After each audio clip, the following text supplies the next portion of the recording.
Imagine stepping onto a scale, but instead of measuring your physical weight, it measures the exact state of your soul. Right, like a spiritual weigh-in. Exactly. And according to this highly specific scale, a once-in-a-generation genius like Albert Einstein maxed out at 499, but the ancient philosopher Laozi, he hit a perfect 1,000. Which, I mean, it immediately forces you to wonder what criteria could possibly rank a mind that unlocked the secrets of the universe at, like, less than half the level of a spiritual sage. Yeah, what is the actual metric being used there? And that is the exact puzzle we are exploring in today's deep dive. It's a fascinating one, for sure. We are looking at this deeply intriguing 2016 essay by an author named Xu Feng. It's titled How to Climb to the Peak of Life and Life. With that second life in all caps, right? Yes, exactly. And the entire premise rests on this quantifiable consciousness energy scale that ranges from 1 to 1,000. And what makes this text so gripping for you, the listener, is that it isn't just a vague philosophical musing. No, it's very structured. Right. It is a literal step-by-step roadmap for reaching the ultimate peak of human potential, backed by very rigid assigned numbers. But before we go too far down the rabbit hole here, we should probably make it completely clear that we are exploring this as, an intellectual exercise. Yeah, It's a absolutely. unique philosophical framework. We aren't endorsing these metrics as peer-reviewed science or absolute religious truth. The text makes some very heavy, subjective claims about spirituality, human health, divinity. For sure. Our goal is simply to unpack the architecture of this worldview, because the way it blends clinical statistical framing with ancient mysticism is just, it's incredibly compelling. Think of it as putting on a new pair of glasses to see how a specific philosophy views human existence. And to understand how to reach the top of this mountain, we first have to look at where humanity currently sits on the scale. Yeah, those numbers are a bit grim. The statistics the author lays out are pretty jarring, honestly. If the absolute peak is 1,000, the vast majority of human beings currently alive hover below an energy level of 200. Yeah, that 200 mark it's a critical bottleneck in this framework. It acts as a massive dividing line for humanity. A huge hurdle. Right. The text claims that only 4 out of every 1,000 people globally manage to reach an energy level of 500. Wow. And if you're aiming higher, say 600, statistically, only 1 in 10 million people ever reach that state. Which is just wild to think about. I want to get into the mechanics of why 200 is such a massive hurdle in a moment, but first, I really have to bring up the leaderboard portion of the essay. This is the best part. It is, because this is where the author assigns scores to historical heavyweights. Let's look at the politicians and inventors. You have U.S. President Roosevelt sitting at 450, Okay. and the great inventor Thomas Edison is at 470. So both are in that rare upper echelon of society, right? Yeah. Yet they are still in the lower half of the total potential of human consciousness, according to this system. Yeah, exactly. Then you hit the titans of science, Albert Einstein and Isaac Newton. They're both sitting at exactly 499. Right at the edge of 500. Right, but Madame Curie actually edges them out. She crosses the 500 threshold and lands at 505. Then you have Leonardo da Vinci up at 565. That's quite a jump. It is. And this is where I started to get really curious about the math. Like, how does the author quantify this? Why does Madame Curie get 6 more points than Einstein? It's like we are looking at the RPG stats of historical figures. I love that analogy. But the underlying logic of the scale really reveals itself here. It is fundamentally not a measure of raw intellectual horsepower or IQ or how many patents you hold. Okay, so it's not about being smart. Exactly. If it were, Einstein and Newton would arguably be much higher. The shift happens when we look at the transition from ego-driven accomplishment to selfless service. Oh, interesting. Think about it. Einstein and Newton were focused on active striving, solving the universe, asserting theories, intellectual dominance. They wanted to figure it all out. Right. Madame Curie, on the other hand, is often characterized by a profound, almost sacrificial dedication to her work. She ultimately gave her life to her research without even patenting her most profitable discoveries. So she gave it away. Exactly. The scale starts rewarding selflessness and the disillusion of the ego way over intellectual output. So it's measuring a shift away from me and towards something greater. That actually explains the massive jump when we look at the philosophers and spiritual leaders on the list. Let's hear those numbers. Okay, so Confucius is at 590, Mother Teresa is at 700, And the text actually makes a specific note here that she was personally observed by a Dr. Hawkins, making her the only person he witnessed operating at that 700 level. Right, providing like a scientific witness to the mysticism. Exactly. Then you have Zhuangzi at 710, Bodhidharma at 795, and Jigong the Living Buddha at 870. Notice how the figures at the top end of the scale are entirely detached from material accumulation or political power? They aren't building empires. No, their legacies are entirely based on internal mastery and alleviating the suffering of others. Which brings us to the absolute peak of the leaderboard. The text states that Laozi is sitting perfectly at 1,000, calling him a celestial being. The maximum score. Yes. And then Jesus Christ, referred to as a god, and Buddha Shakyamuni, a Buddha, both actually surpass 1,000. And to understand why these specific figures are at the very top, we really have to look at the foundational philosophy of the essay, which is rooted in the teachings of Lifechanyuan. Yeah, I saw that term come up in the source a few times. What exactly is Lifechanyuan? It's essentially a spiritual and philosophical community. It's a framework that emphasizes revering the Creator, living in profound harmony with nature, and shedding traditional family and societal structures to achieve spiritual ascent. Oh, okay. Within this Lifechanyuan value system, figures like Laozi, Shakyamuni, and Jesus are viewed as the ultimate mentors for humanity. They embody the absolute surrender of the ego. So they're the blueprint. Exactly. To reach an energy level of 1,000, the author explicitly states you have to follow their blueprints, meaning strict adherence to scriptures, like the Tao Te Ching, the New Testament Gospels, the Diamond Sutra, and the Heart Sutra.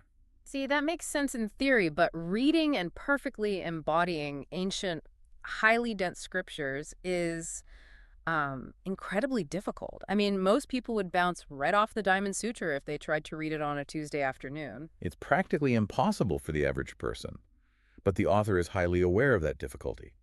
That is why the text introduces more practical, albeit still rigorous roadmap. A shortcut of sorts? Kind of. It's a pathway to what the author calls the state of eightfold liberation.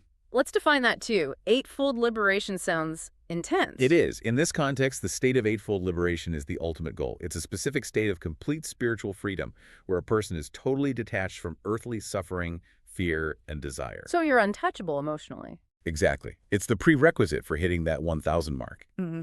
And to get there, the author breaks the journey down into 3 distinct checkpoints. Okay, let's dive into checkpoint 1, which the text calls building the soul garden.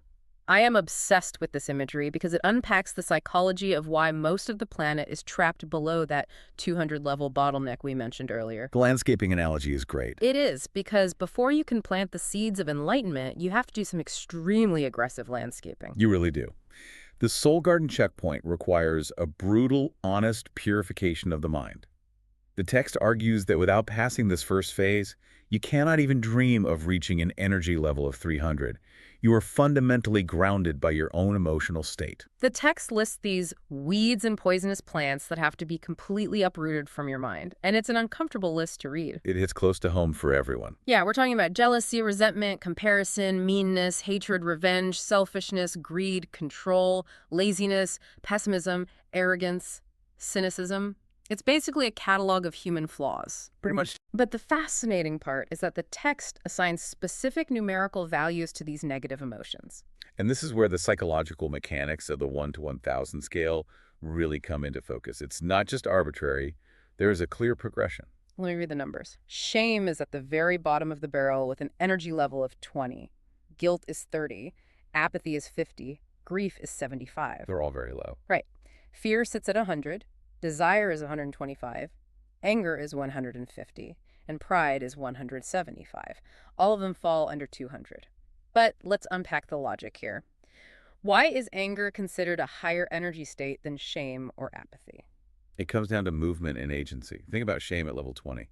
Shame is paralyzing. Right, you just want to hide. Exactly. It's directed entirely inward, destroying the self. Apathy at 50 is a total lack of energy. It's a state of giving up. But when you move up to anger at 150, even though it's a negative, destructive emotion, it actually has kinetic energy. Oh, wow, so it's active. Yes. Anger motivates action. You're moving outward into the world. It's a higher frequency than apathy, but it's still rooted in a negative, ego-driven response to your environment. That is such a profound way to look at it. And then you hit pride at 175, which is the absolute ceiling of the negative emotions. Society often praises pride, We tell people to take pride in their work, take pride in their appearance. Why is it a weed in this garden? Because pride is deeply fragile. It relies entirely on external conditions, status, wealth, being better than someone else. Oh, so if you lose your job. Your pride immediately collapses back into fear or anger. It is still entirely centered on the ego. And that is why it cannot cross the 200 level threshold. According to the researchers cited in the text, 200 is the real dividing line of human consciousness. And this is where the text makes a major claim about physical health. A very literal claim. Yeah, it asserts that levels below 200 carry negative energy and actually make a person prone to illness. Conversely, levels above 200 carry positive energy and keep a person free from illness. Is the text genuinely claiming that an emotional state like joy literally prevents physical sickness? It is a literal claim within the parameters of this philosophy, yes. The text used the mind and the body not as separate entities, but as an inextricably linked energetic system. Okay, so they're one and the same. Right. The underlying belief is psychosomatic, that chronic resentment, fear, and guilt physically degrade the body's natural defenses. If your soul garden is choked with the poisonous weeds of the sub-200 levels, your frequency is dragging your physical vitality down with it. So you're literally making yourself sick. According to the text, yes. It insists that until you clear that out, trying to practice high-level spirituality is totally pointless. You can't just plant the seeds of joy. You're just masking the weeds with nice thoughts. You aren't actually removing the roots. Exactly. You have to create a void by pulling the weeds so higher frequency emotions actually have space to grow. And those higher frequencies scale up quickly. Once you cross 200, you eventually hit love at 500. You find joy at 540. Peace and happiness sit at 600. Good stuff. Right. So let's play this out. Let's say I do the hard work. I audit my mind. I uproot my pride and my fear. I'm vibrating at 540. I'm experiencing joy. I'm radiating positivity. I feel incredible. You're doing great. But mathematically, I am still 460 points away from Laozi. What is the invisible ceiling that is stopping me from hitting 1,000? Well, this is where the framework pivots from internal psychology to external reality. Checkpoints 2 and 3 address what you actually do in the physical world. Checkpoint 2 deals directly with debt and worldly ties.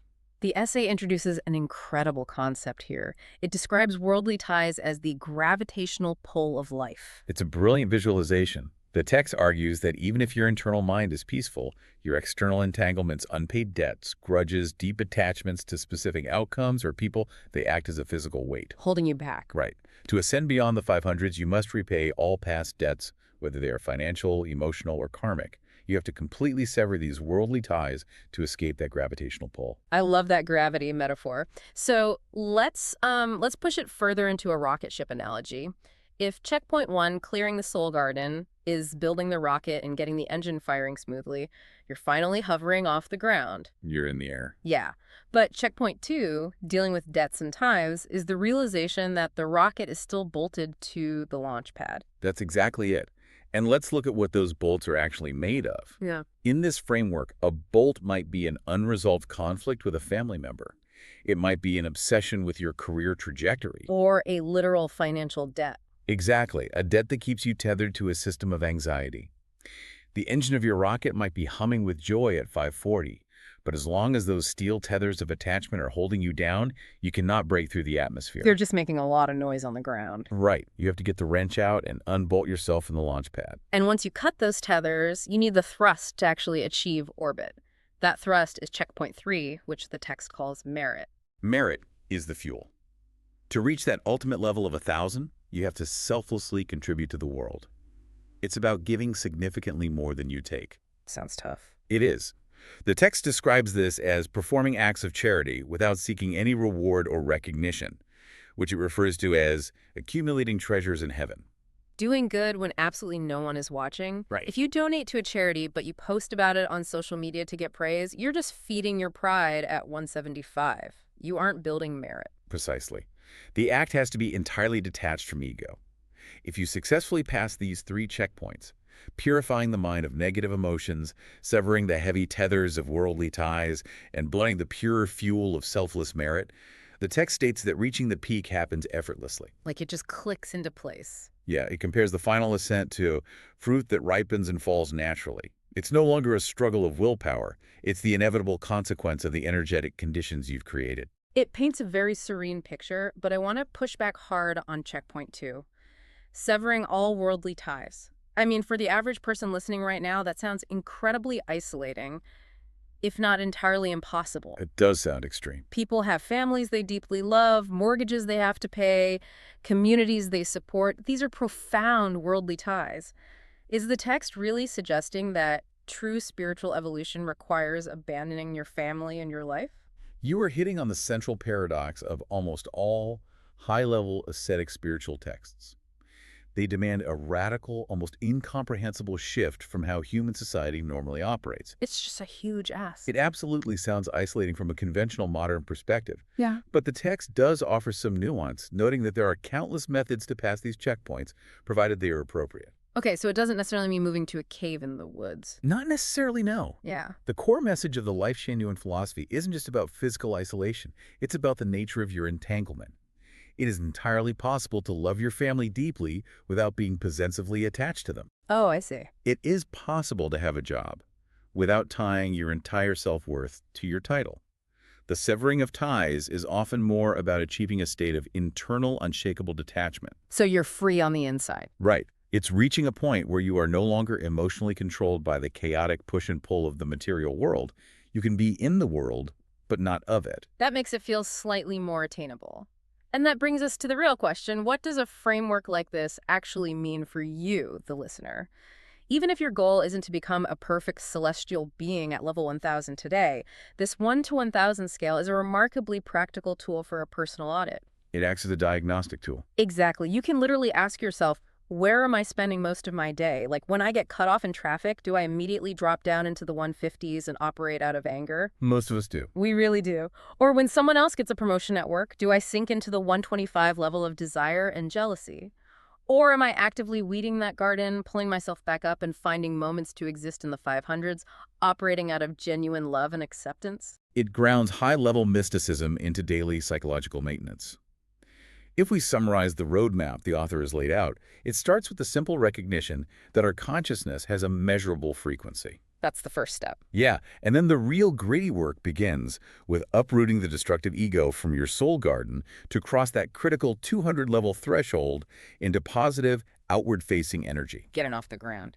Exactly. And for those few who aim for the absolute summit, it requires the radical act of unbolting the heavy tethers of earthly attachment and accumulating quiet, selfless merit until ascension becomes as natural as a falling apple. It is a demanding philosophy, but a deeply thought-provoking one.